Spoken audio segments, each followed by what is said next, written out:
Doctor നിങ്ങൾക്ക് 3 tablet തന്നു.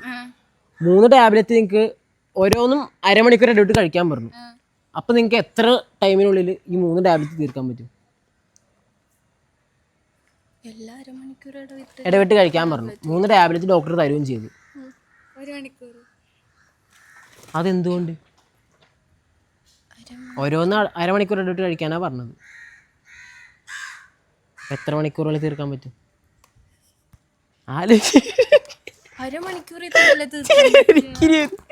അതെ, അരമണിക്കൂർ ഇടവിട്ട് ഓരോന്ന് കഴിക്കാൻ പറഞ്ഞു. അപ്പൊ എന്തോരം ടൈം പിടിക്കുമായിരിക്കും? അതെന്തുകൊണ്ട്? ഉത്തരം കറക്റ്റാ. എന്തുകൊണ്ട്? അരമണിക്കൂർ ഇടവിട്ടാണ് ഓരോന്ന് കഴിക്കണം. 3 എണ്ണം ഉണ്ട്.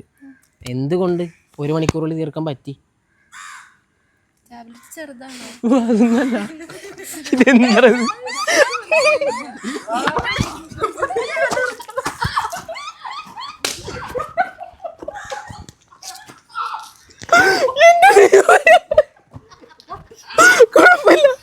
കറക്റ്റ് ഉത്തരം. അതായത് 1 മണിക്കൂറിന്റെ 1ാമത്തെ മിനിറ്റിന് ആദ്യത്തെ ഗോളി കഴിച്ചു. അതെ, അരമണിക്കൂർ ഇപ്പൊ കഴിച്ചു. പിന്നെ അരമണിക്കൂർ ഇപ്പൊ കഴിച്ചു. 3 എണ്ണം കഴിഞ്ഞില്ലേ? അതായിരുന്നു എനിക്ക് കിട്ടേണ്ട ഉത്തരം. നിങ്ങളിപ്പോ ശരിക്കും എങ്ങനെ പറഞ്ഞപ്പോ ചില്ലറ ചിന്തിക്കണ്ട.